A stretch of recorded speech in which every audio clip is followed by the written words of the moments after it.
Welcome to Boise Paramotors. Today we're going to talk whether you are too old to start flying paramotors, and we're going to introduce you to Jim. He's coming to visit us from Idaho Falls, and he's picking up his first paramotor here from Boise Paramotors. And this is his unit. We will get back to your story right after the intro.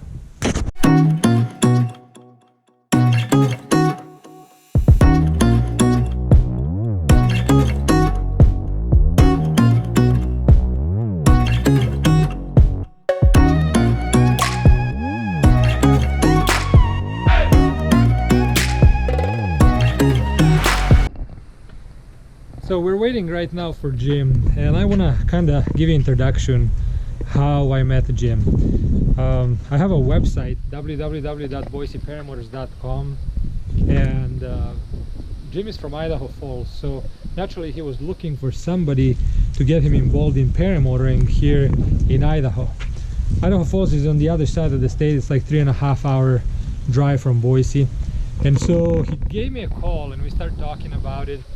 And I asked him about his weight, just because I wanted to know what engine he would want, how big of the wing he would want.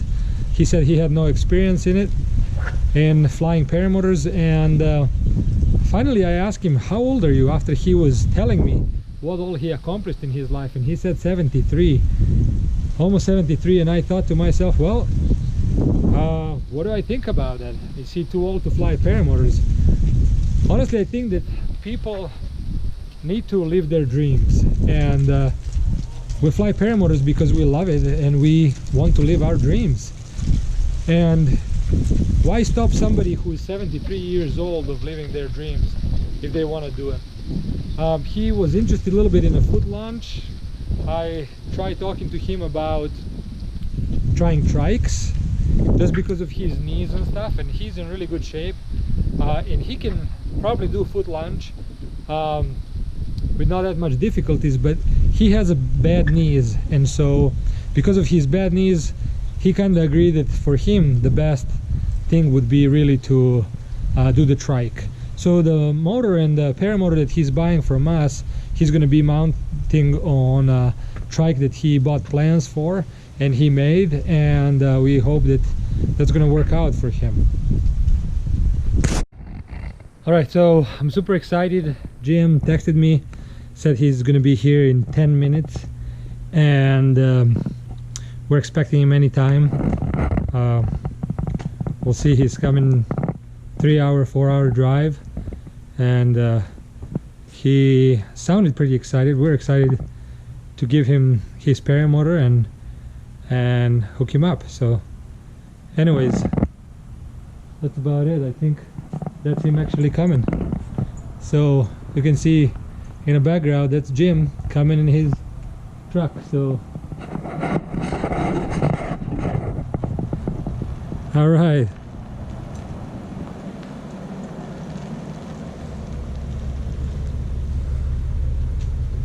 I mean, I'm excited for him now. Hey Jim, how are you? I'm good, how are you? Good. Did you have a good drive? Yeah, I got an early start. I was kind of excited. All right, so I'm excited for you, man. I like your Beretta hat. Yeah, well, my heart goes more than one way, airplanes and otherwise. All right, well, we're gonna show you first the paramotor, and then you're gonna tell us a little bit about yourself. Can't wait. All right. It's beautiful. So what do you think so far about it? It's beautiful. Do you like it? Yeah, I've done quite a bit of research on the Monster engine, and I'm really optimistic. I think it's going to do a good job for me. Yeah, and what's nice about him, that parts are easily available. Yeah. And so that's your unit. You can come in the front and I'll show you what we did. So just like we talked, I put these metal collars on him, and then you have the same locking ones, so you're gonna have to press this one first. That's an interlock. Yeah, so you press this and Gotcha. it opens up. Okay, that unlocks the whole carabiner. Gotcha. And what's nice about these carabiners, they're not curved around, so they are designed really for paragliding or paramotoring, and that's going to just hold your straps where it should. So I'm very anxious to see what this motor will do for me. All right. Well, tell us a little bit about your aviation experiences, I guess. Well, I got my private pilot's license in 1986. Okay. And I have owned a 1958 Cessna 182. Okay. A Kit Fox, Okay. which is an experimental aircraft, and a Cessna 170, a tail dragger. Yep. I haven't flown for several years, but my heart longs to fly. All right. So this is my new aircraft, and thanks to you, I've got training arranged, and So when are you doing the training? in January. All right. Yeah, the instructor trains both in Arizona and here in Idaho, Okay. and that really is a good thing, because Idaho is a little bit behind the power curve as far as paramotor activity. We're trying to change that. I know that. That's how I found Boise Paramotor, and I was real pleased that it was you and your business where I could come and connect and become knowledgeable about paragliding and paramotoring. So, Have you ever had was I available to you as needed, or? constantly available, Zelko. You have responded to my texts, my emails, and in person any questions that I've had.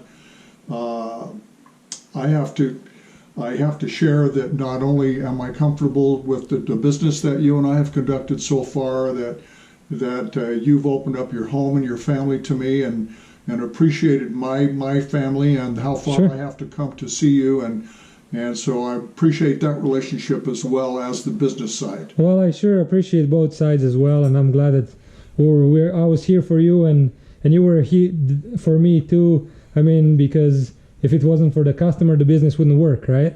That's the way it works. So anyway, so let's mount the unit on my holder basically, and we'll start it up and make sure that it runs good. Okay. Sounds good. I'll just follow your lead. Sounds good.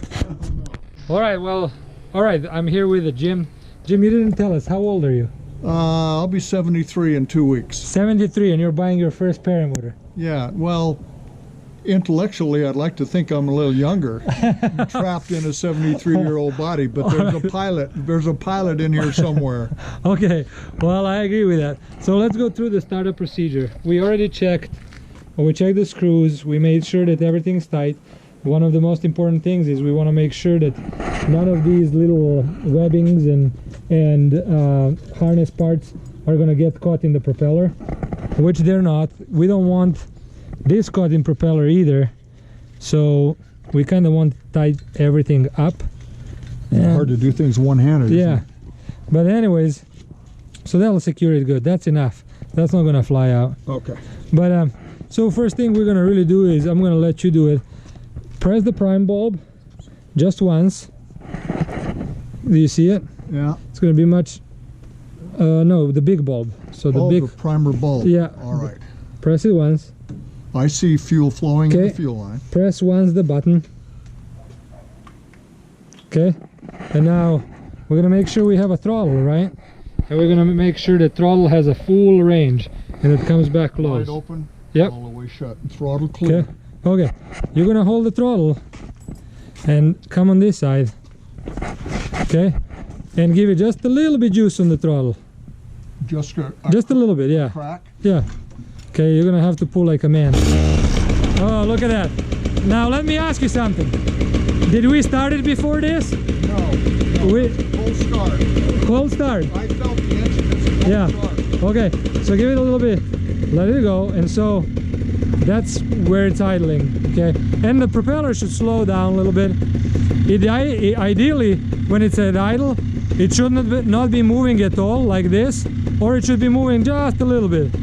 After I do the break-in, I will readjust that idle. All right. Well, and so we're not going to run it anymore just because the motor hasn't been broke in, but we know it runs, and Jim's ready to take it home, right, Jim? Yes, I am. All right. Well, thanks for being a part of friendship of Boise Paramotors, and we wish Jim safe drive home. Thanks, Jim. Thank you. We appreciate it. Keep your fingers crossed for me. You'll be good. You'll be all right.